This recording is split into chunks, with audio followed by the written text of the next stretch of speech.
Yeah, it came at us fast today. Thunderstorms returned to the Denver metro area this afternoon. 9 News meteorologist Corey Reppenhagen sent us this video from Arvada where the rain was really coming down.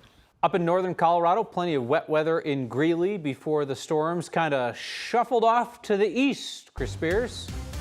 Those storms shuffled off to the east and they were rowdy. Kyle, look at this loop here. This is a 6-hour loop. Every blue dot you see is a report of either hail, high wind, or damage. And there are several. In fact, I have a full list of that right now on the homepage of 9news.com. You can go check it out. But unfortunately, we did have a few reports of some trees on homes in parts of Morgan County and Phillips County. Right now, just some lingering showers out here on the northeastern plains and the high country.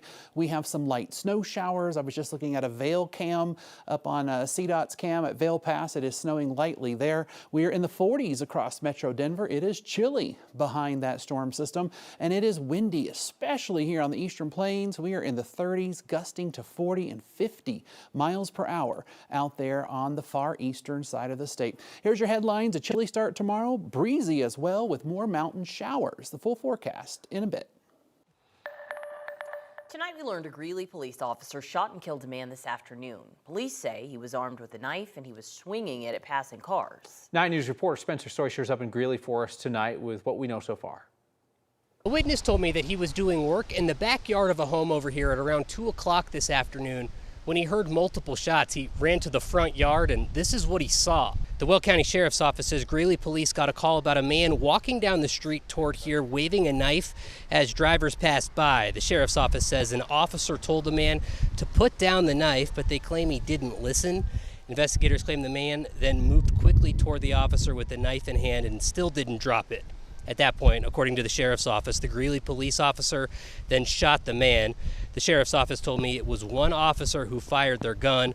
The witness I talked to said he saw multiple officers near the man right after the shooting. The Sheriff's Office says no one was hurt. We're working to learn more about the man who died. The Sheriff's Office has not released their name. In Greeley, Spencer Soischer, 9 News. Businesses in Lakewood have been working together to prevent crime along Alameda. 9 News reporter Janelle Finch joining us now. Janelle, you talked to a business owner who used a grant to get through a pretty tough spot. The Alameda Corridor Business Improvement District is offering 15 grants of up to $5,000 to help combat crime in the area. One business owner says the opportunity came at the right time and at the right price. Peace of mind is priceless. But for Boulevard Bottle Shop co-owner Jessica Barron, Yes. peace of mind cost a pretty penny. To get a phone call at 4 a.m. from your alarm company, people have taken your product, damaged your property. It's a violating feeling. She says a group of men broke into her store nearly 1 year ago. Barron says the suspects stole nearly 24 bottles of tequila and vodka, worth hundreds. Not the cheap stuff. She says she reinforced the door framing to deter future crime, and it wasn't long before it was put to the test. 48 hours later, at about 5:30 in the morning, we received another phone call. I was like, this is unsustainable. I can't keep, fixing a door like I'm a small business. I don't have unlimited funds to replace glass. Through Alameda Connects, she learned about a grant program to fund safety improvements for businesses along Alameda Avenue. She applied. This is the brand new door. And got $5,000 to keep her store safe and secure. They reconnected our mag lock up top. Lakewood police say Barron's case is inactive because it's been so long without any leads. So while she can't pay for justice, And hopefully they don't do that to any other small business. she hopes what she paid for in peace of mind is enough. Hopefully they got their fix and don't come back and try it again. But should they, we're much better prepared than we were last year. The business district says there is $30,000 up for grabs for businesses in that corridor, and they say 3 businesses have already been approved. Janelle Finch, 9 News. Denver Mayor Mike Johnson says that he wants the city to keep tracking cars using license plate reader cameras, even though he told City Council to vote down a contract that would have extended the use of those flock cameras. The cameras have helped police solve cases ranging from car thefts, jewelry heists, even a shooting earlier this month in Lodo. The mayor says that flock system is too crucial of a tool not to use it.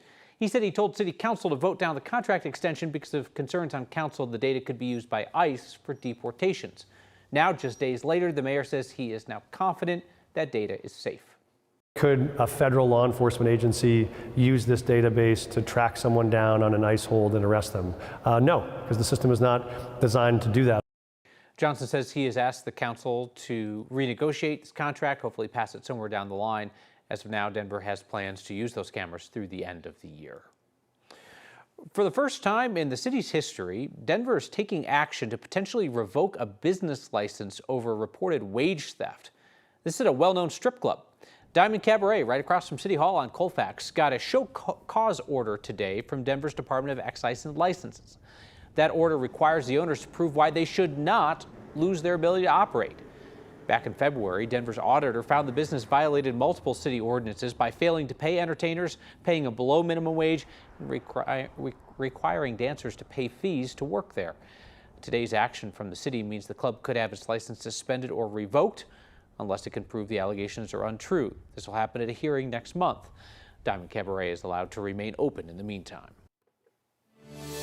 New tonight, a rec center that served Northeast Aurora for over half a century will close this summer. The city says it's closing the Beck Recreation Center because it's just old, like a bunch of stuff, like the pool, gym roof, timber supports, all have to be replaced, and the city says that could cost more than replacing the entire facility. The gymnasium will shut down on May 31st, the fitness area July 31st, same date for the preschool. Good news, though, for golfers, the Spring Hill Golf Course will stay open. The city says it may look into whether a new recreation center in Northeast Aurora is needed. Right now, it's asking for feedback from the people who live there. So we already knew who the Broncos were going to play this fall. Now we know the where and the when of it. Happened today. We got the 2025 NFL season schedule. 9 News reporter Colton Chavez joins us from Empower Field. And Colton, you spent your evening asking folks for their predictions. Yeah, that's right, because why not? Because who knows the Denver Broncos better than the people who fill that stadium behind me? And when we talked to them, well, they told us they're ready for whatever the season brings. I don't want to jinx my boys, but we've been doing bad. Some teams have brought the Broncos trouble in the past. Have you ever been to any Broncos games? I have. All right, did we win? I'll leave that out. But for fans, next season's schedule is a fresh start. Packers at home. We're dubbing. The person before you said we're going to lose. We losing or winning that game? I think we're going to win. That person's a pessimist. Thank you. Not everyone we talked to was counting on a winning season. 1, 2, 3, 4, 5. So by week 6, we're predicting 2 wins and 4 losses. So we searched all over Denver asking the most qualified people for their predictions. Excuse me. I'm so sorry to interrupt. Are you taking graduation photos? I am. So you have a bachelor's degree, right, officially? Yes, I do. So this qualifies you for being able to pick Broncos Yes, games. I'm very smart. Sometimes the smart decision is based on who you ask. Some people are going to eviscerate me for this, but I grew up, my dad is a Cowboys fan, so I have to give it to the Cowboys for this one. Oh, all right. We're smoking the Cowboys. Sorry, Frank. Despite the Broncos' schedule packed with some tough matchups, fans in the Mile High knew which games are a must-win. For you, you're picking us up at the Las Vegas Raiders. We host them here in Denver. Are we winning or losing that game? Oh, we got to beat the Raiders. There we go. Are you kidding me? I love it. If we don't win, it's just going to be sad. And well, after all that, here it is, the magic whiteboard, and they predicted that we're going to go 10-7. The same record, though, that we had last year that got us into the playoffs. Now, coming up on 9 News during our sports section, Mike Kliss, someone who's much more an expert of being able to break down the schedule, he's going to have all of that information for you. Live outside Empower Field, Colton Chavez, 9 News.